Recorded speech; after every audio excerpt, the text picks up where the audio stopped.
حضرت سلمان فارسی رضی اللہ تعالیٰ عنہ ارشاد فرماتے ہیں کہ شعبان المعظم کا آخری دن تھا، اگلے دن رمضان شروع ہونے والا تھا کہ رسول پاک علیہ السلام نے ہمیں رمضان کی فضیلت پر خطبہ ارشاد فرمایا۔ آپ اس بات کو غور سے سمجھیے کہ ایسا مہمان جس کے آنے سے پہلے اس کی فضیلت بیان کی جا رہی ہے، اور فضیلت کون بیان کر رہا ہے؟ امام الانبیاء صلی اللہ تعالی علیہ وسلم۔ یہ صرف ہمارے دلوں کے اندر، امت کے دلوں کے اندر اس ماہ مقدس کی فضیلت کو اور اس کی عظمت کو بٹھانے کے لیے کہ پوری طرح تم اپنے ذہن میں اور اپنے دل میں ایک بات بٹھاؤ کہ ایک عظمتوں والا مہینہ تم پر سایہ فگن ہونے والا ہے، عظمتوں والا۔ حضور نے ایک دن قبل اس کی فضیلت بیان۔ ہمارے ہاں یہ ہوتا ہے کہ ہم کسی چیز کی اہمیت کو لیتے ہیں لیکن سمجھتے ہیں کہ یہ کوئی روٹین ورک ہے، یعنی نارملی ہر سال رمضان شریف آتا ہے، اپنے وقت کے حساب سے چاند بدلتا ہے اور اپنے وقت پر رمضان شریف آ جاتا ہے۔ ہم سمجھتے ہیں کہ مطلب روٹین کا ایک معاملہ ہے، ایک روٹین کی چیز ہے۔ لیکن اگر آپ اس کو اس نظر سے دیکھیں گے نا کہ اس مہینے کے آنے سے پہلے، یعنی ابھی ایک دن بعد آنا ہے رمضان کو، اور آنے سے پہلے حضرت سلمان فارسی فرماتے ہیں کہ نبی پاک نے ہمیں باقاعدہ بلا کے خطبہ دے کے رمضان کی عظمت ہمارے دلوں میں بٹھائی، یعنی فکری طور پر اور ذہنی طور پر امت کو تیار کیا۔ فرمایا تم پر ایک ایسا مہینہ سایہ فگن ہونے والا ہے جو مبارک ہے تمہارے لیے، باعث برکت ہے تمہارے لیے۔ تم اپنے آپ کو ذہنی طور پر تیار کرو کہ ایک ماہ نور تمہارے قریب آ رہا ہے۔ جو رمضان، اسلامی عبادات جتنی بھی ہیں نا، وہ مخصوص پوجا پاٹ نہیں۔ اسلامی عبادات میں سے کوئی عبادت بھی ایسی نہیں جس کا مقصد ہی ہو کہ آپ نے اتنے وقت سے لے کر اتنے وقت تک فلاں عمل کرنا ہے۔ جتنی بھی عبادات ہیں اسلامی، وہ اپنے دامن میں کوئی نتیجہ رکھتی ہیں، کوئی رزلٹ رکھتی ہیں، اس کے ثمرات انسانی زندگی پر مرتب ہوتے ہیں۔ انسان کو تزکیہ نصیب ہوتا ہے، اس کے باطن کو صفائی نصیب ہوتی ہے، اسے خیر کرنے کا موقع ملتا ہے، تربیت کے بہت سارے مواقع اس میں پائے جاتے ہیں، بہت سارے اسرار و رموز کے ساتھ اسلامی عبادات ہیں۔ یہ جو رمضان المبارک ہے نا، یہ جو روزہ ہے، یہ روزہ اپنے دامن کے اندر تربیت رکھتا ہے، تربیت۔ یا ایھا الذین آمنوا کتب علیکم الصیام کما کتب علی الذین من قبلکم لعلکم تتقون۔ اے ایمان والو، تم پر روزے فرض کیے گئے جیسا کہ تم سے پہلے لوگوں پر بھی فرض کیے گئے تھے تاکہ تم تقوی اختیار کرو۔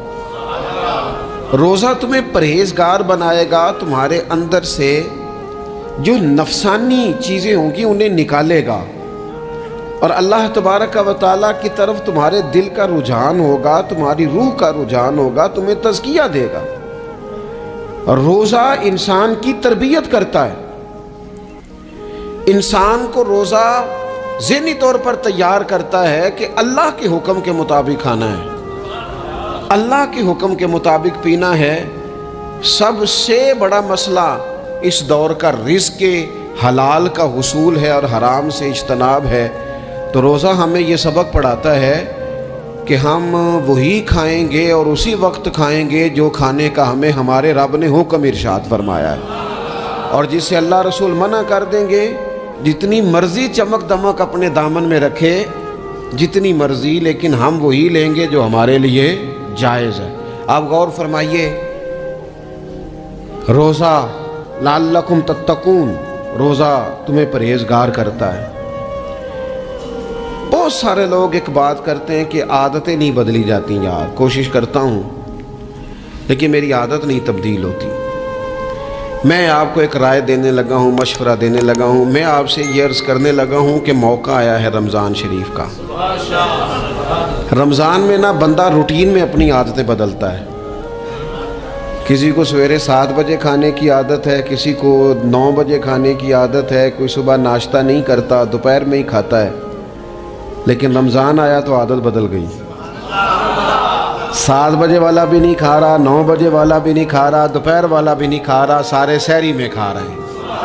عادت بدل گئی، بالکل طبیعت بدل گئی، روٹین چینج ہو گئی۔ کوئی اٹھ رہا تھا صبح فجر میں اللہ کی توفیق سے، اللہ تعالیٰ معاف فرمائے، تو کچھ ایسے بھی تھے جو 9-10 بجے اٹھ رہے تھے، کچھ الحمدللہ فجر پڑھ کے چلو کسی وجہ سے پھر سو گئے، 10-11 بجے اٹھ رہے تھے، روٹین بدلی ہوئی تھی۔ رمضان آیا تو بدل گئی، سارے سحری میں اٹھ رہے ہیں، تہجد کے وقت سب کی آنکھ کھل رہی ہے، بالکل روٹین بدل گئی، حالات بدل گئے، معاملات تبدیل ہو گئے، اوقات تبدیل ہو گئے، دفاتر کے ٹائم تبدیل ہوئے، اسکولوں کے نظام تبدیل ہوئے، مدارس کے اوقات تبدیل ہوئے، ہر چیز کے اندر تبدیلی آئی۔ معنی کیا ہے کہ اللہ نے تمہیں موقع دیا ہے کہ عادتیں بدلی جا سکتی ہیں، اپنے آپ کو تبدیل کیا جا سکتا ہے، لائف سٹائل کو چینج کیا جا سکتا ہے، یہ موقع آیا ہے۔ ایک مہینہ ہے پورا، 2-3 دن 4 دن آپ کی روٹین بگڑ جائے نا سونے کی، یعنی روٹین سے ہٹ کے آپ سونا جاگنا شروع کر دیں تو پھر وہی روٹین بن جاتی ہے، پھر اسی ترتیب سے انسان سارے کام کرتا ہے۔ تو رمضان میں روٹین چینج ہوگی، سارے تہجد میں اور سحری میں اٹھیں گے، تو اللہ کرے نا یہ روٹین قائم رہے۔ رمضان میں تو اٹھتے تھے سحری کرنے کے لیے، تو اللہ کرے روٹین بن جائے اور سارا سال اٹھیں تہجد کی نماز ادا کرنے کے لیے، اللہ کرے روٹین بن جائے، چیزیں تبدیل ہو جائیں۔ وہ لوگ جن کو ڈاکٹر کہہ رہے تھے کہ دوائی بھی کھانی ہے اور پرہیز بھی کرنا ہے، تو وہ کہہ رہے تھے جی دوائی کھانا تو آسان ہے، پرہیز کرنا مشکل ہے، تو بدلنے لگی ہے نا روٹین، آ گیا نا رمضان، پرہیز کا ٹائم شروع ہو گیا، لہذا بہترین فائدہ یہ ہوگا کہ رمضان میں پرہیز ہوگی، ڈائٹ پلان بالکل بنایا جا سکتا ہے، اس میں چیزوں کو بالکل مرتب کیا جا سکتا ہے۔ تو رمضان شریف کے آنے سے پہلے ذہنی طور پر اپنی عادات کی تبدیلی کا پروگرام بنائیں، عادتیں بدل جایا کرتی ہیں۔ رسول کریم دنیا میں آئے وَيُزَكِّيكُمْ، حضور تزکیہ کرنے تو آئے ہیں، عادتیں بدلنے تو تشریف لائے ہیں۔ نبی پاک نے صفائی ستھرائی کر دی، ساری ناپاک چیزوں کو نکال دیا۔ تو روٹین دیکھیں کہ رمضان میں تقوی کے حصول کے لیے اپنی عادات کو تبدیل کرنا ہے، اور اس کے لیے ذہنی طور پر اپنے آپ کو تیار کریں۔ وہ جو کہتے ہیں بچے سویرے نہیں اٹھتے، وہ روٹین بنا لیں، یہ موقع آیا ہے، ابھی سے ارادہ کر لیں کہ جناب ہم نے اس ترتیب سے اپنے گھر کو، ماحول کو، بچوں کو اس ترتیب سے ہم نے مرتب کرنا ہے چیزوں کو، یہ آپ ارادہ کریں، اللہ تعالیٰ مدد فرمائے گا۔ رمضان المبارک کی جو خاص فضیلت ہے، اس خاص فضیلت کو رمضان آنے سے پہلے ذہن میں بٹھا لیں، اور رمضان المبارک پورے کا پورا اس ذوق سے گزاریں کہ ذہن میں بات موجود ہو، ذہن میں کہ دراصل رمضان کیا ہے۔ اللہ کے پیارے رسول صلی اللہ تعالیٰ علیہ وسلم نے فرمایا، اے لوگو تم پر ایک عظیم المرتبت مہینہ سایہ فکن ہو رہا ہے۔ حضور فرماتے ہیں شہر مبارک، فرمایا یہ بڑا برکت والا مہینہ ہے، یہ برکتیں لے کے آیا ہے، یہ رحمتیں لے کے آیا ہے، یہ اپنے ساتھ عنایات لے کے آیا۔ اور نبی اکرم صلی اللہ تعالیٰ علیہ وآلہ وسلم نے فرمایا جو بندہ بھی قرب الہی کی نیت سے رمضان میں نیکی کا طلبگار ہوگا، فرمایا وہ اگر نفل نیکی کرے گا نا تو اللہ تعالیٰ اسے فرض کے برابر ثواب عطا فرمائے گا۔ اور حضور علیہ الصلوۃ والسلام فرماتے ہیں جو اس مہینے میں ایک فرض ادا کرے گا اللہ 70 فرضوں کے برابر اجر عطا کرے گا۔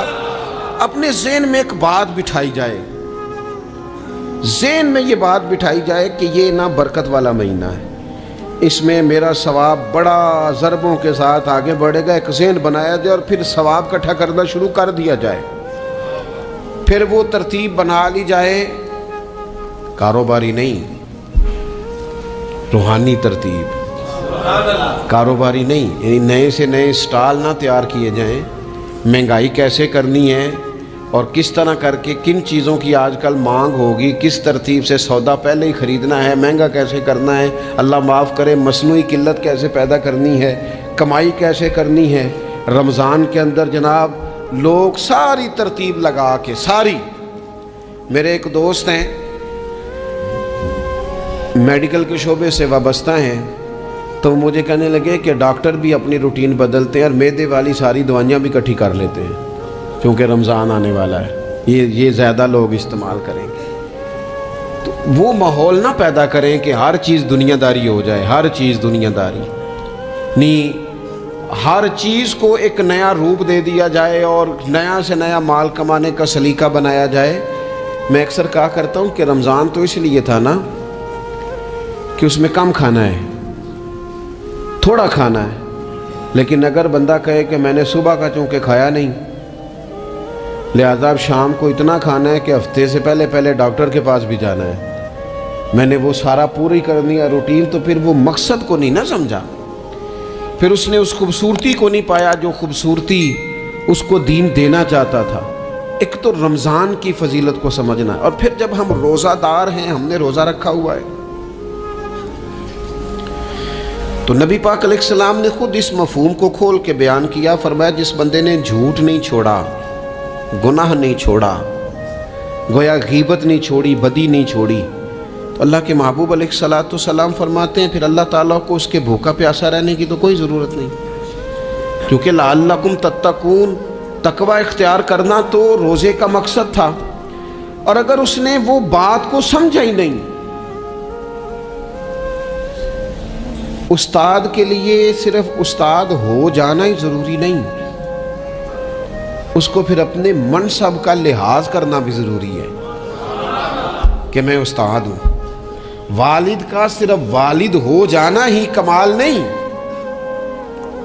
اس کو پھر اس منصب کے تقاضوں کو بھی سمجھنا چاہیے کہ اب میں ایک باپ ہوں، اب میں روٹین میں وہ آزاد نہیں ہوں کہ جہاں میرا جی چاہے گا جاؤں گا، جہاں میری طبیعت چاہے گی میں کھاؤں گا، جہاں میرا دل کرے گا میں وہ کام کروں گا۔ اب آپ سرپرست ہیں، سربراہ ہیں۔ انسان دیکھیں نا، ایک شخص ہے وہ عالم ہے، علم پڑھ لینا صرف کمال نہیں، وہ اپنے منصب کو بھی تو سمجھے نا، اس منصب کے وقار کو، اس کے لحاظ کو بھی تو سمجھے نا۔ ایک آدمی اگر عمر رسیدہ ہے، بڑا ہے، بزرگ ہے، اور وہ چاہتا ہے کہ میری بزرگی کی وجہ سے میرا اکرام کیا جائے، تو اسے اپنے منصب کا بھی لحاظ کرنا پڑے گا۔ اس کو حضرت سعدی فرمایا کرتے تھے میں نے 18 سال کے بزرگ دیکھے اور میں نے 75 سال کے بچے دیکھے۔ حضور کیا مطلب؟ فرمانے لگے عمر ہو گئی لیکن اپنے منصب کا خیال نہ کیا، عادات بچوں والی رہی۔ اور فرماتے میں نے ایسے لوگ دیکھے جن کو شروع وقت میں ہی اللہ والوں کی صحبت نصیب آئی، تو وہ جو بزرگی ہے وہ پھر عمر کی وجہ سے نہیں ملی، وہ اللہ نے علم اور عمل کی وجہ سے عطا فرما دی۔ تو اپنے منصب کا لحاظ کرنا کہ میرا یہ منصب ہے۔ اسی طرح جب ہم نے روزہ رکھا ہوا ہوگا نا، تو پھر ہم نے اس منصب کا بھی لحاظ کرنا ہے کہ میں روزے دار ہوں، پھر خالی بھوکے پیاسا نہیں رہنا۔ رسول پاک صلی اللہ تعالی علیہ وآلہ وسلم نے پتہ ہے روزے دار کی فضیلت کیا بیان فرمائی؟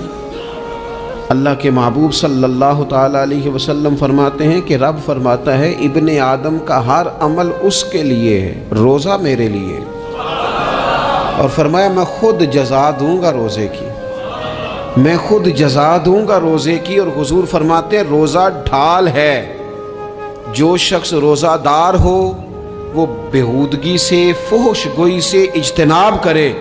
اور اللہ کے محبوب صلی اللہ تعالی علیہ وسلم فرماتے ہیں اگر کوئی شخص اسے گالی دے، اگر کوئی شخص اس سے جھگڑا کرنا چاہے تو پتہ کیا جواب دے؟ اسے کہے بھئی میں روزے دار ہوں، میرے منصب کا تقاضا نہیں کہ میں تیرے ساتھ الجھوں۔ اور رسول پاک صلی اللہ علیہ وسلم فرمانے لگے اوہو اتنی بڑی بات۔ حضور فرمانے لگے، یہ صحیح مسلم کے لفظ ہیں، کریم محبوب فرمانے لگے مجھے اس رب کی عزت کی قسم جس کے قبضے میں محمد عربی صلی اللہ علیہ وسلم کی جان ہے، حضور فرماتے ہیں روزہ دار کے منہ کی خوشبو اللہ تعالیٰ کے نزدیک قیامت کے دن مشک کی خوشبو سے بھی زیادہ وقت والی ہوگی۔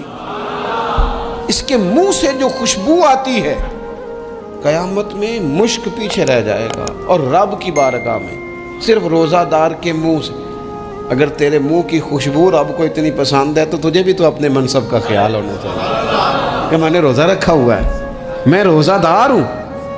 اور میرے نبی پاک علیہ السلام کے یہ دو لفظ ہیں نا، وہ صوفیاء ہیں نا، اللہ کے نیک بندے جو ساری زندگی تڑپتے رہے کہ کبھی اے حقیقت منتظر نظر آنا لباس مجاز میں، کبھی مالک ایک دفعہ کبھی تیرا جلوہ ملے، کبھی اے حقیقت منتظر نظر آنا لباس مجاز میں۔ لاکھوں سجدے تڑپ رہے ہیں میری جبین نیاز میں، اور جو ساری زندگی کہتے رہے کہ ہم تو عمر دراز مانگ کے لائے تھے 4 دن، 2 آرزو میں کٹ گئے، 2 انتظار میں، کہ دیکھو انہیں انعام ملنے لگا۔ جو اس کی راہ کے سوالی تھے، جو اس کے رستے کے مسافر تھے، جو اسے پانا چاہتے تھے، جو اس کی دید کرنا چاہتے تھے، جو اسے ملنا چاہتے تھے، میرے رسول پاک علیہ السلام نے فرمایا روزہ دار کو 2 خوشیاں ملیں گی۔ ایک خوشی اس وقت ملتی ہے جب وہ افطار کرتا ہے، اور فرمایا ایک خوشی اس وقت ملے گی جب وہ اپنے رب سے ملاقات کرے گا، جب وہ اس سے ملے گا تو اس وقت روزہ دار کو خوشی ہوگی۔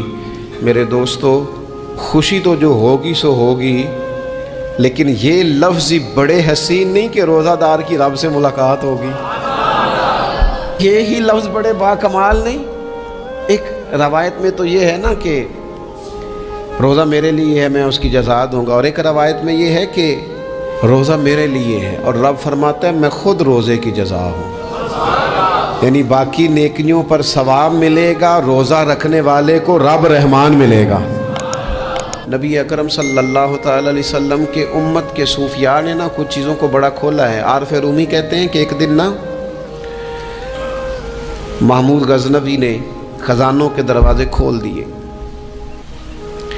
اور فرمایا بھئی میں نے آج ہر چیز کھول دی ہے، جو جس چیز پہ ہاتھ رکھے گا وہ اسی کی ہو جائے گی۔ لوگ دوڑے، کوئی سونے کی طرف، کوئی چاندی کی طرف، کوئی جائیدادوں کی طرف، کوئی خزانے کی کنجیوں کی طرف، کوئی بڑے بہترین گھوڑے اور اونٹوں کی طرف لوگ دوڑ گئے، جو جس پہ ہاتھ رکھے گا اسی کا۔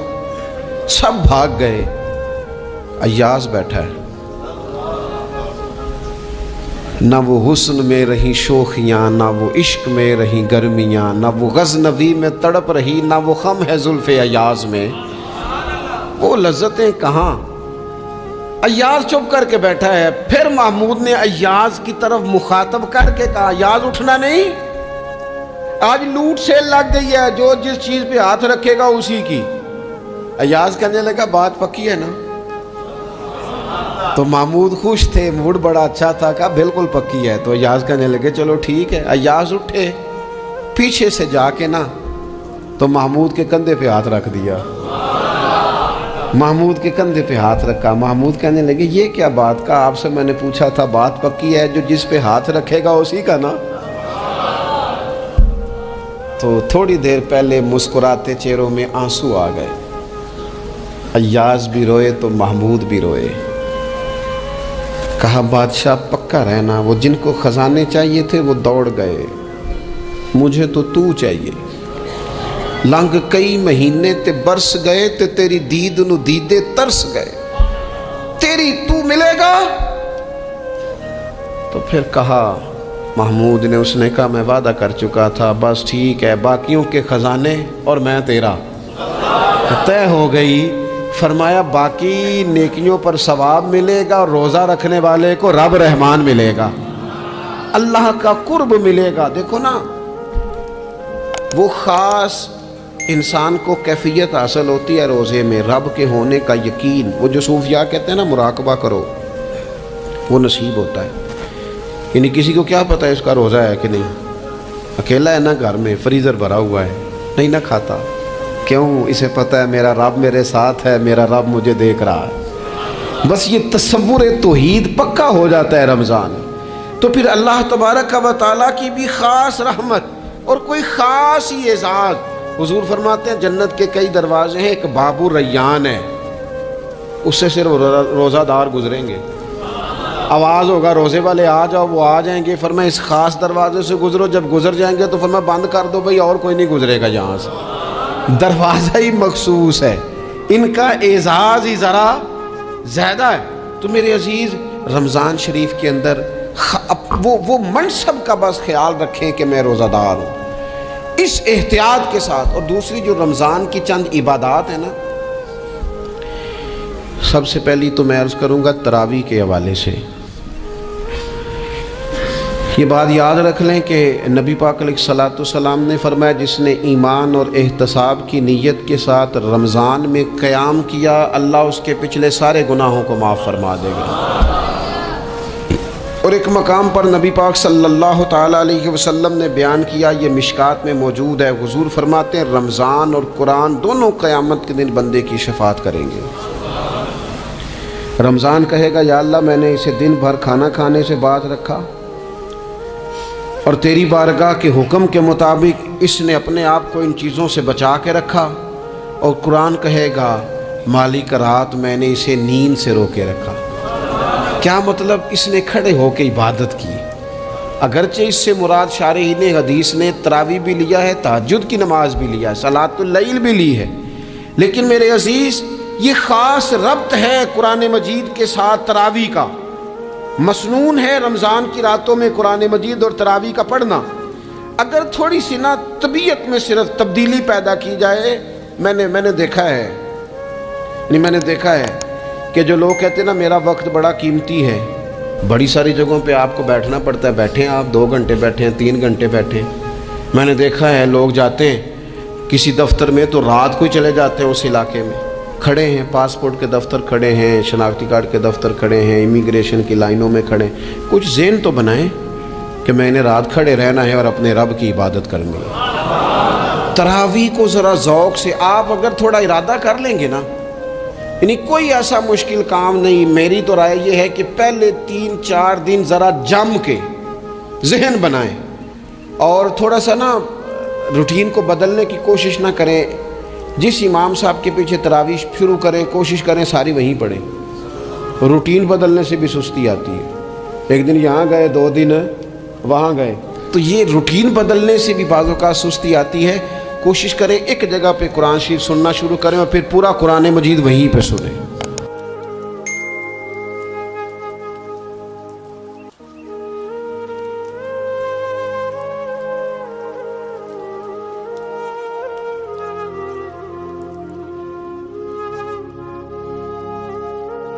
اس مہینے کا آنے والے موسم نور کا استقبال کرنا، اس کے شوق میں بے تابیوں کا اظہار کرنا، یہ اللہ جل شانہ کے ساتھ محبت کی علامت ہے۔ شعبان المعظم کے دن گن گن کے گزارے جائیں کہ اتنے دن رہ گئے ہیں رمضان المبارک میں، اب اتنے دن رہ گئے ہیں رمضان المبارک میں۔ انسانی ذہن میں یہ سوال پیدا ہو سکتا ہے کہ متعینہ وقت پر تو اس مہینے نے آنا ہی ہے، اور اگر زندگی موجود رہی تو اس کو پا ہی لیں گے، تو اس شدت سے انتظار کرنے کا کیا مطلب؟ تو اس کا جواب یہ ہے، بیرون ملک سے کسی کے بزرگ نے، والد نے یا کسی کے بیٹے نے آنا ہو تو وہ 2 ماہ قبل ہی آنکھیں فرش راہ کیے ہوتے ہیں اور گن گن کے دن گزار رہے ہوتے ہیں، اور جو ہی لمحے قریب آتے ہیں تو پھر گھڑیاں اور ساعتیں بھی گنی جاتی ہیں۔ بار بار گھڑی دیکھتے ہیں، ابھی تک پہنچے نہیں، جبکہ یہ طے ہے کہ 5:02 پہ فلائٹ اترے گی۔ تو بار بار گھڑی دیکھنے کا مطلب لاہور سے 2 گھنٹے یہاں گجرانوالہ میں پہنچتے ہوئے لگیں گے، لیکن ہر 10 منٹ کے بعد کہ ذرا پتہ کرو کہاں تک پہنچے ہیں۔ کیا مطلب اس کا؟ مطلب اس کا یہ ہے کہ جب سینے میں کسی کا انتظار رکھا ہوا ہو تو پھر بے تابیاں، بے چینیاں، اضطراب موجود ہوتا ہے۔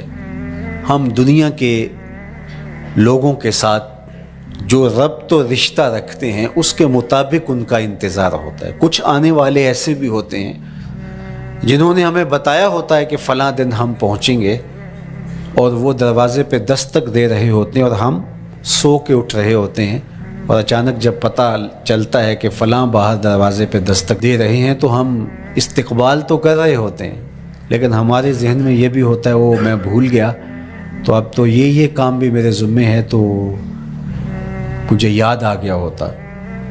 تو جن لوگوں کے لیے دل میں محبتوں کی جگہ ہو تو ان کے لیے پھر سارے کام مؤخر کر کے ان کے استقبال کیے جاتے ہیں۔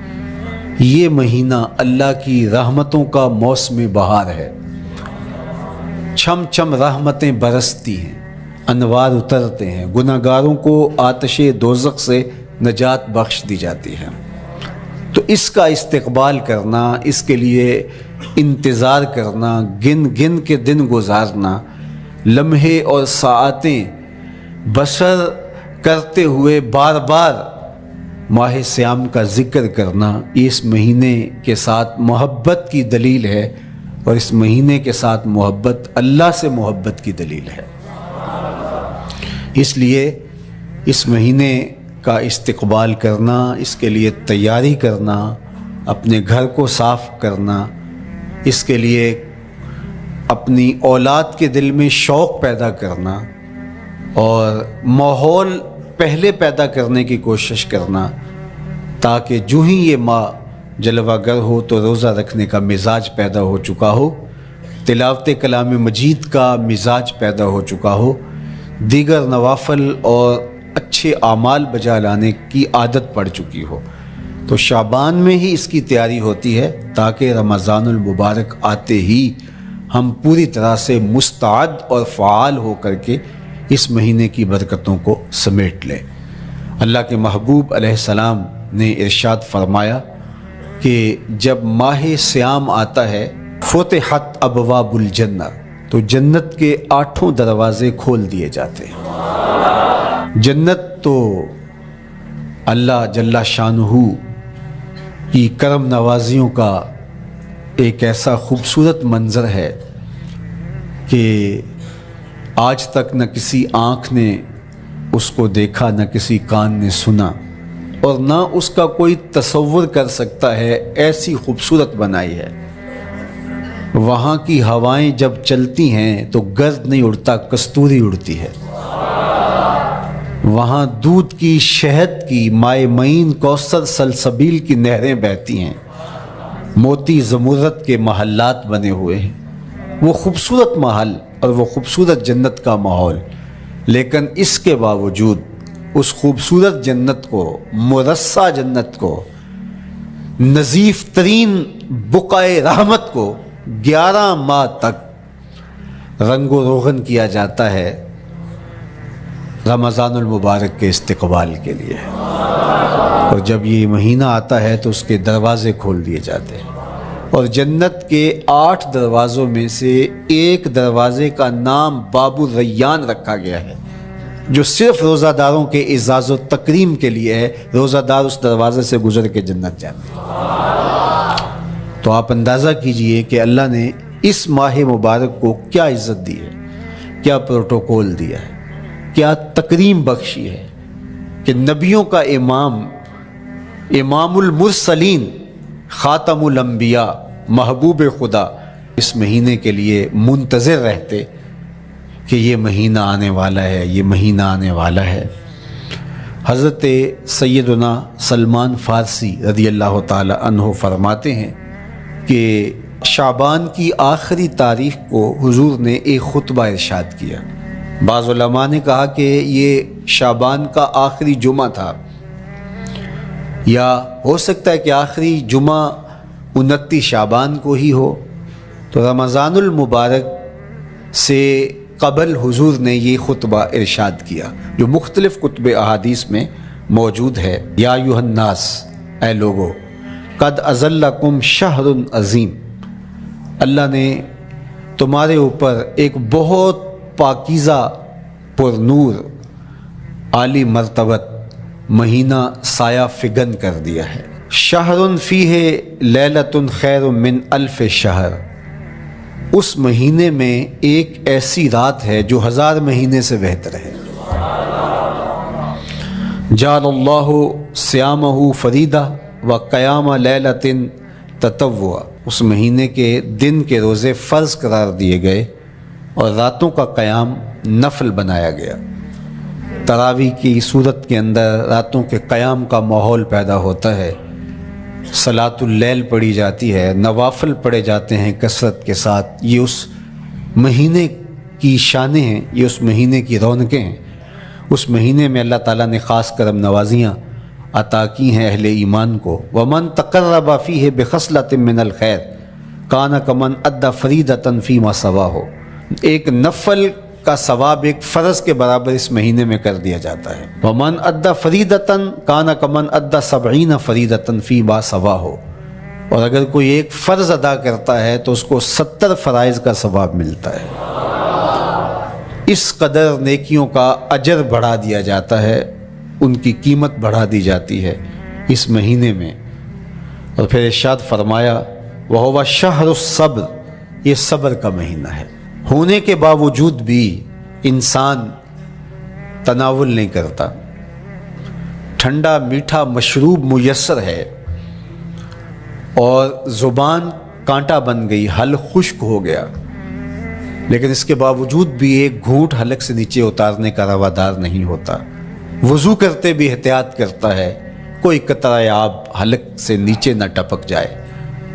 تو یہ صبر سکھاتا ہے، جب ہو بھی تو انسان اس سے گریز کرے، تو جب ہوگا نہیں تو پھر انسان صبر کا عادی بن جاتا ہے، تو یہ صبر کی عادت ڈالتا ہے۔ یہ شہر الصبر ہے۔ پھر فرمایا والصبر ثوابہ الجنہ، اور سنو صبر کا ثواب جنت ہے۔ جو شخص صابر ہوتا ہے اس کا صلہ جنت کی صورت میں عطا کیا جائے گا۔ وشہر المواسات، اور یہ ہمدردی کا مہینہ ہے، باہمی پیار کا مہینہ ہے، الفتیں بانٹنے کا مہینہ ہے، نرم دلی کا مہینہ ہے، ایک دوسرے کے احساس کا مہینہ ہے۔ جب کوئی شخص بھوک اور پیاس کاٹتا ہے تو اس کو پھر محسوس ہوتا ہے، بالخصوص عمرا، کہ بھوک کیا بلا ہوتی ہے، اور جو نان شبینہ کو ترستے ہیں اور جنہیں کھانا میسر نہیں آتا ان کی زندگیاں کتنی تلخ ہوتی ہیں۔ تو بھوک اور پیاس احساس پیدا کرتی ہے ان لوگوں کا کہ جو اللہ کی دی ہوئی نعمتوں سے محروم ہیں۔ تو اس لیے یہ ایک قسم کا رحم دلی کا مہینہ ہے، پیار بانٹنے کا مہینہ ہے، یہ الفتیں تقسیم کرنے کا مہینہ ہے۔ وَشَهْرٌ يُزَادُ فِيهِ رِزْقُ الْمُؤْمِنِ، اور یہ ایسا مبارک مہینہ ہے جس میں مومن کا رزق بڑھا دیا جاتا ہے۔ روزہ کھانا بچانے کے لیے یہ اخراجات کم کرنے کے لیے نہیں ہے، بلکہ اس میں آپ کا رزق اور بڑھ جاتا ہے۔ ایسی ایسی نعمتیں کھانے کو ان لوگوں کو بھی نصیب ہو جاتی ہیں عام دنوں میں جو ان کا مقسوم نہیں ہوتی۔ دسترخوان لگتے ہیں، افطاریاں ہوتی ہیں، سحری کے لمحات ہوتے ہیں، کوئی کسی کو ویسے کھانا کھلائے تو اس دسترخوان پہ کھانے کے لیے آنا اس کا اور رنگ ہوتا ہے۔ لیکن افطار کا دسترخوان جب بچھتا ہے اور لوگ جب اس کے اوپر آتے ہیں، امیر بھی آتے ہیں، غریب بھی آتے ہیں، تو اللہ کی دی ہوئی نعمتیں جو دسترخوان پہ پڑی ہوتی ہیں ان کو اٹھاتے ہیں، کام و دہن کی تسکین کا سامان کرتے ہیں، عزت نفس بھی مجروح نہیں ہوتی اور طرح طرح کی نعمتیں کھانا بھی دستیاب ہو جاتی ہیں۔ تو یہ ایک مہینہ ہے مواسات کا، اس میں رزق بڑھ جاتا ہے، غرباء تک بھی اللہ کی نعمتیں وہ پہنچتی ہیں جو عام دنوں میں ان کو میسر نہیں ہوتی، اور امراء بھی نعمتوں کا لطف لیتے ہیں، نعمتوں کا مزہ انہیں آتا ہے، اس لیے کہ بھوک کاٹنے کے بعد جب ان کو نعمت میسر آتی ہے تو پھر انہیں احساس ہوتا ہے۔ جو شخص ہر وقت سیراب رہتا ہے تو اس کو کیا پتا کہ شدید بھوک کے بعد کھانے کا لطف کیا ہوتا ہے۔ سخت پیاس کے بعد میٹھا اور ٹھنڈا مشروب جب رگوں کو تر کرتے ہوئے معدے تک پہنچتا ہے تو اس کی تراوت، اس کی ٹھنڈک، اس کی لذت، اس کا کیف و سرور، اس کی عذوبت کس طرح راحت بخشتی ہے۔ اسی لیے میرے اور آپ کے آقا و مولا نے ایک دوسرے مقام پہ ارشاد فرمایا للصائم فرحتان، فرحت عند فطرہ و فرحت عند لقاء ربہ، روزے دار کے لیے دو خوشیاں ہیں۔ ایک خوشی اسے تب ملتی ہے جب وہ روزہ افطار کرتا ہے، وہ لمحے مسرتوں کے ہوتے ہیں، ایک روحانی احساس ہوتا ہے، اتنا لمبا دن، اتنا سخت دن، گرمی کی شدت، مالک تیرا شکر ہے لمحہ اختتام پہنچا، اور یہ اتنا لمبا دن تیرے حکم کی تعمیل کرتے ہوئے بسر ہو گیا۔ ایک تو روزہ کھولتے ہوئے وہ ایک سرشاری ہوتی ہے، وہ ایک لذت ہوتی ہے، روحانی تسکین ہوتی ہے۔ آج کل وہ افطار کے دسترخوان لگتے ہیں تو جس طرح ہمارے سارے معاملات جو ہیں وہ ملوث ہو گئے ہیں ریا سے، تصنع سے، اس طرح افطار بھی ایک فیشن کے طور پہ فروغ پا رہی ہے۔ تو اس میں امراء کو اور شخصیات کو بلایا جاتا ہے، اور ایسے لوگ کثرت کے ساتھ ہوتے ہیں جن کا روزہ بھی نہیں ہوتا۔ تو پھر ظاہر ہے رسماً تو اتنی دیر تک وہ کچھ نہیں اٹھا سکتے جب تک اذان کی آواز نہیں آتی، افطار کے لمحے نہیں آتے۔ تو اس وقت جو روزہ دار ہوتا ہے، جب وہ مشروب لے رہا ہوتا ہے، جب وہ کوئی لقمہ اتار رہا ہوتا ہے، تو اس کی جو فرحت ہوتی ہے، اور جس نے روزہ نہیں رکھا اور وہ بھی افطار کے دسترخوان پہ بیٹھا ہے، تو کیا اس کو کوئی روحانی حظ، کوئی سرور، افطار کے لمحوں کا کوئی لطف مل سکتا ہے؟ وہ بیچارہ کتنا بے چین ہوتا ہوگا کہ یہ شخص ہے کمزور ہے، سارا دن مزدوری کر کے آیا ہے، اور اس کا بھی تو سارا دن گزر گیا بھوک اور پیاس سے، اور میں صحت مند ہوں اور سارا دن ٹھنڈے ماحول میں رہا ہوں اور مجھے توفیق نہیں ملی۔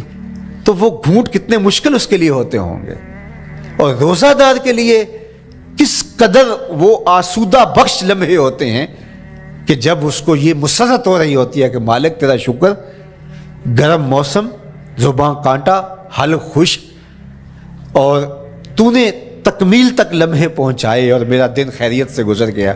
تو وہ اس کے لیے ایک خوشی کا لمحہ، روحانی مسرت کی کیفیت۔ اور دوسری کہ جب وہ ٹھنڈا اور میٹھا مشروب، سارے دن کی سوکھی ہوئی زبان اور خشک حلق، اور انسان کی جو ہے وہ رگیں بھی، انتڑیاں بھی خشک ہو چکی ہوتی ہیں، تو ٹھنڈا اور میٹھا مشروب جب انسان کے معدے کی طرف بڑھ رہا ہوتا ہے، زبان بولے نہ بولے، ایک ایک رواں اللہ کی حمد بول رہا ہوتا ہے، اور تشکر انسان کے رگ و ریشہ سے ادا ہو رہا ہوتا ہے، اور اس کی کیفیت، اس کی سرشاریاں، اس کی لذتیں وہ دیکھنے کی ہوتی ہیں۔ تو کہا للصائم فرحتان، روزے دار کو تو ایک فرحت اس وقت ملتی ہے عند فطر ہی، جب وہ روزہ کھولتا ہے، روحانی فرحت بھی، جسمانی فرحت بھی۔ وفرحۃ عند لقاء ربہ، اور دوسری فرحت اور دوسری خوشی اسے تب ملے گی جب اس روزے کے صلے میں اللہ تعالیٰ اپنے رخ انور سے پردہ اٹھا دے گا اور روزہ دار کو اپنے دیدار کی دولت عطا کرے گا۔ تو وہ پھر منظر دیکھنے والا ہوگا، روزہ دار کی آنکھیں ٹھنڈی ہو جائیں گی۔ اصل افطار تو وہ ہوگی نا، اللہ اکبر، اصل تو شربت دیدار ملے گا جو روح کی پیاس بجھا دے گا، جو من کی بھوک مٹا دے گا۔ تو کہا للصائم فرحتان، فرحت عند فطرہ و فرحت عند لقاء ربہ، روزہ دار کے لیے دو خوشیاں ہیں۔ ایک خوشی وہ ہے جب اس کے جسم کی پیاس بجھتی ہے، اور ایک خوشی تب ملے گی جب روح کی بھوک مٹے گی، جب من کی پیاس بجھے گی، اور پھر وہ سرشاریوں کے عالم میں دیکھتا ہی چلا جائے گا، اور وہ سیراب ہی نہیں ہو پائے گا کہ میں ان دو آنکھوں سے دیکھ رہا ہوں، کاش کہ لوں لوں دے مڈ لک لک چشمہ، ایک کھولا تے ایک کجا ہوں۔ وہ اس آرزو میں ہوگا کہ میرا رواں رواں آنکھ بن جائے اور میں اس دیدار سے فیضیاب ہوتا چلا جاؤں۔ تو وہ کیا لمحے ہوں گے، وہ کیا گھڑیاں ہوں گی، وہ کیا ساعتیں ہوں گی، کوئی لفظ نہیں ہے جن لفظوں میں ان حقیقتوں کو بیان کیا جا سکے، اس لیے کہ وہ منظر ہی وراء الورا ہوگا۔ تو روزہ دار کو فرحت ملتی ہے جب وہ روزہ کھولتا ہے۔ تو فرمایا وَشَهْرٌ يُزَادُ فِيهِ رِزْقُ الْمُؤْمِنِ، اس میں مومن کا رزق بڑھا دیا جاتا ہے۔ وَمَنْ فَطَّرَ فِيهِ صَائِمًا كَانَ مَغْفِرَةً لِذُنُوبِهِ، جس نے روزہ دار کا روزہ افطار کروایا۔ اللہ کے محبوب فرماتے ہیں کہ ایک تو خود روزہ رکھا، اور دوسری سعادت یہ ہے کہ ماہ صیام میں روزہ دار کا روزہ افطار کروایا۔ آپ شریعت بیضا کو بنظر عمیق مطالعہ کر کے دیکھیں، ماہ سیام میں بہت زیادہ اس بات پہ زور دیا گیا ہے کہ روزہ افطار کرواؤ۔ اپنے گھر میں بیٹھ کر کے روزہ افطار کر لینا یہ بھی سعادت مندی ہے، روزہ نصیب ہو جائے، لیکن اس بات پہ بہت زور دیا گیا ہے ماہ سیام میں کہ ایک ماحول پیدا ہو، لوگوں کو افطار کروائیں تاکہ تمام لوگوں تک اللہ تعالیٰ کی نعمتیں پہنچیں اور لوگوں تک جو ہے وہ رمضان المبارک کی برکتیں پہنچے۔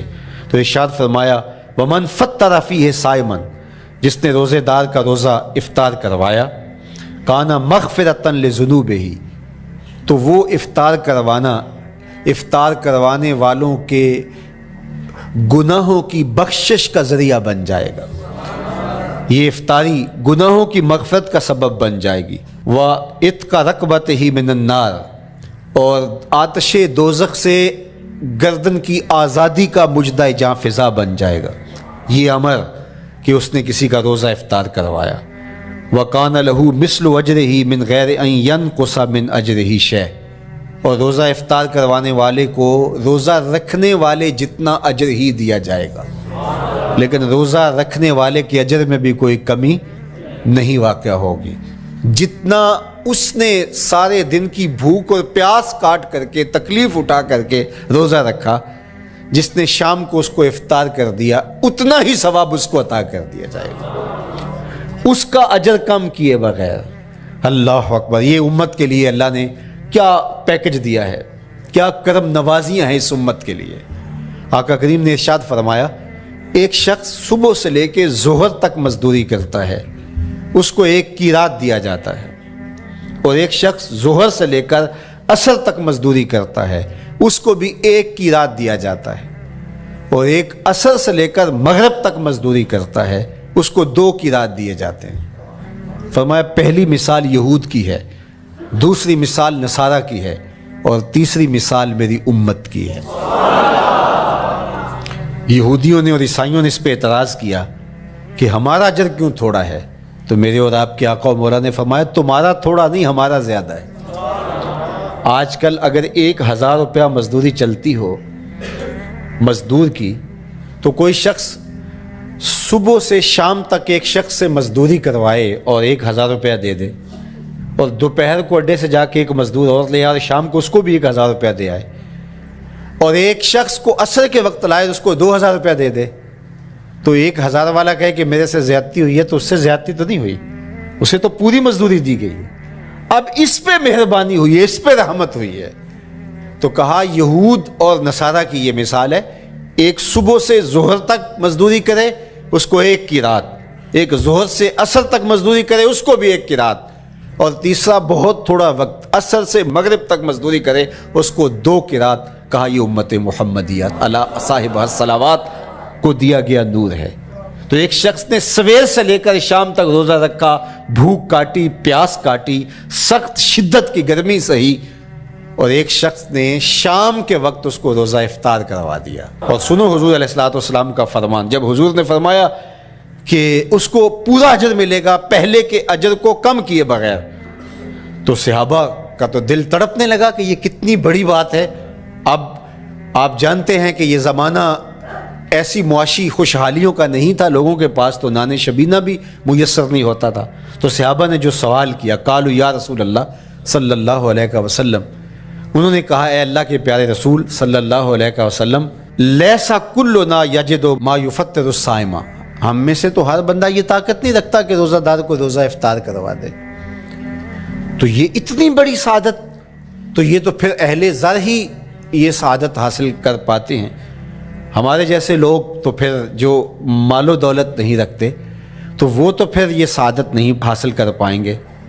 تو میرے اور آپ کے آقا و مولا نے کیا فرمایا؟ قال، حضور نے ارشاد فرمایا یؤتی اللہ ھذا الثواب، یہ ثواب اللہ اسے شخص کو بھی عطا کرے گا، من فطر صائما علی مزقۃ لبن او تمرۃ او شربۃ من ماء، فرمایا کہ یہ اجر اللہ اس کو بھی عطا کرے گا جس نے کسی کا روزہ 1 گھونٹ دودھ سے کھلوا دیا یا 1 کھجور سے کھلوا دیا۔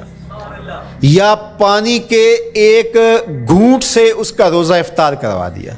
لازمی نہیں ہے کہ دسترخوان سجا ہو، انواع اقسام کے کھانے پڑے ہوں اور وہ افطاری ہی افطاری قرار پائے گی۔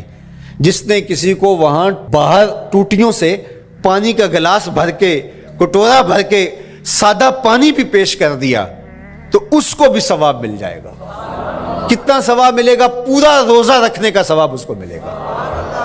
کتنی رحمتوں کی لوٹ سیل لگی ہے۔ کوئی ایسے بھی بانٹتا ہے، کوئی ایسے بھی کرم نوازیاں ہوتی ہیں، لیکن میرے رب کے خزانے کتنے کھلے ہیں۔ میں نے مدینہ المنورہ میں ایک شخص کو دیکھا کہ وہ روزے کے وقت وہاں سے ہی گلاس لیتا اور زمزم سے بھرتا اور روزہ داروں کے آگے رکھتا چلا جاتا، اور روزانہ اس کا یہ عمل ہوتا۔ نماز عصر کے بعد شروع ہوتا، جتنی اس کی پہنچ ہوتی ہر ایک کے آگے رکھتا چلا جاتا۔ پانی بھی وہاں سے لیا، گلاس بھی وہاں سے لیا۔ اللہ اکبر! فرمایا دودھ کا ایک گھونٹ یا پانی کا ایک گلاس یا ایک کھجور اس نے کسی کو پیش کی اور اس نے اس سے روزہ کھولا۔ اللہ کے محبوب فرماتے ہیں پہلے کے اجر میں بغیر کسی کمی کے اس کو پورا ثواب روزے کا نصیب ہوگا۔ اللہ اکبر!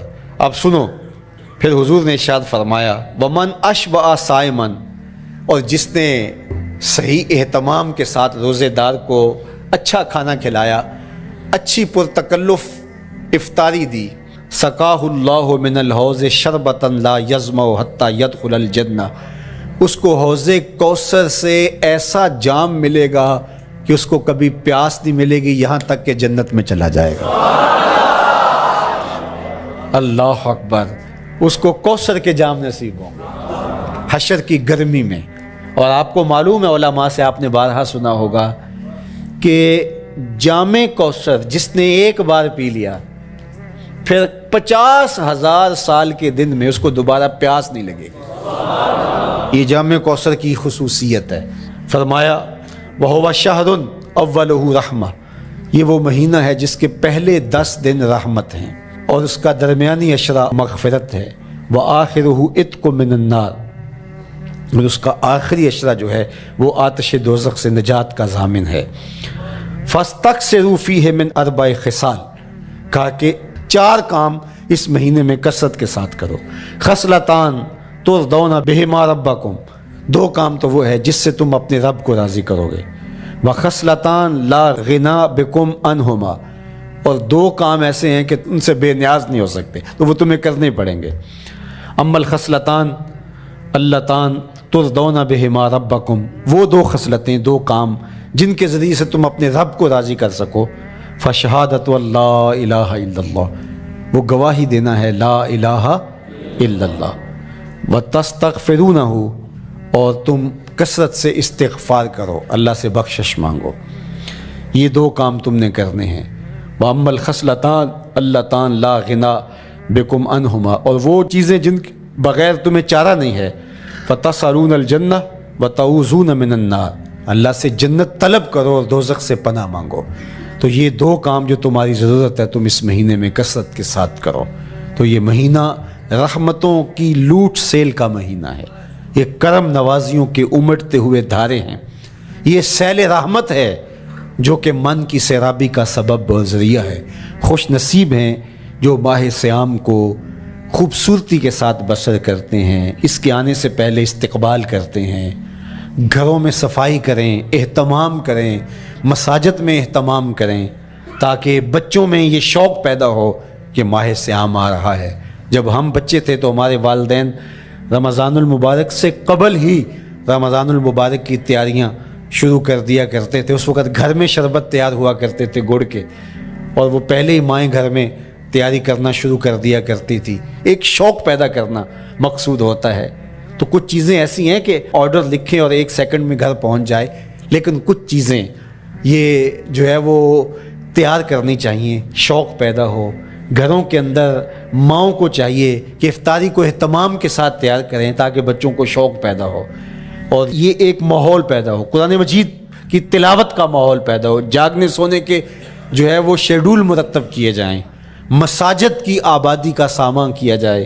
پچھلے سال تو بڑا اداس رمضان گزرا، اس لیے کہ کرونا کے حوالے سے جس طرح ملکی حالات تھے وہ آپ کے سامنے تھے، اس مرتبہ الحمدللہ اس طرح کے حالات نہیں ہوں گے۔ کچھ SOPs کو آپ کو فالو کرنا ہوگا، لیکن مسجدوں کی انشاءاللہ رونقیں بحال رہیں گی، اور صلاۃ التراویح اور سحر و افطار کے لمحے، نوافل، تسبیحات، اذکار، نمازوں میں 5 گانہ حاضریاں، یہ کیسا خوبصورت ماحول ہوتا ہے، رحمتیں برس رہی ہوتی ہیں، انوار اتر رہے ہوتے ہیں، اور وہ کیا خوبصورت لمحے ہوتے ہیں اور کیا گھڑیاں ہوتی ہیں۔ انشاءاللہ امسال مرکز مصطفیٰ کے اندر صلاۃ التراویح کے لیے خاص طور پہ ہم اہتمام کر رہے ہیں۔ میری آرزو تھی کہ جب مرکز کی تکمیل ہو تو پھر رمضان المبارک کا اہتمام کے ساتھ جو ہے وہ ہم انتظام و انصرام کیا کریں گے، چونکہ اس سے قبل بہت سارے تعمیراتی کاموں کی وجہ سے ہم الجھے رہتے تھے، لیکن اللہ کے فضل سے اب مرحلہ اول کی تکمیل ہو گئی اور مرحلہ ثانی کی طرف ہم بڑھنے والے ہیں۔ تو اس رمضان المبارک کے اندر ہمارے لیے بیٹھنے کی جگہ، خواتین کے لیے انتظام، افطار کے لیے، سحر کے لیے، دوستوں کے لیے انشاءاللہ خوبصورت اہتمام ہوگا۔ بہت اچھے قاری قرآن جو ہے وہ صلاۃ التراویح پڑھائیں گے، تو وہ میٹھے اور دل آویز لہجے اور مرکز کا ماحول انشاءاللہ ذکر و فکر کے حلقے بھی ہوں گے، دروس قرآن کے حلقے بھی ہوں گے، تو ایک ماحول انشاءاللہ پیدا ہو، اور انشاءاللہ میں بھی آپ کے ساتھ ماہ صیام میں موجود رہوں گا، افطار کے لمحوں میں بھی، سحر کے لمحوں میں بھی، تراویح میں بھی، نمازوں میں بھی انشاءاللہ۔ اور پھر جب ہم ہوں گے تو ماہ صیام ہوگا، رحمت کی گھڑیاں ہوں گی، اترتے ہوئے انوار ہوں گے، محبتوں کا ہجوم ہوگا، افطار کے میلے ہوں گے، سحری کے خوشگوار لمحے ہوں گے، قرآن کی دل نواز صدائیں ہوں گی، اور مرکز مصطفیٰ کا نورانی پرکیف سرمدی ماحول ہوگا، اور ہم اپنے رب سے اس کی رحمتیں طلب کریں گے۔ اللہ ہم سب کو اپنی پناہوں کا حصار دے۔ والسلام علیکم ورحمۃ اللہ۔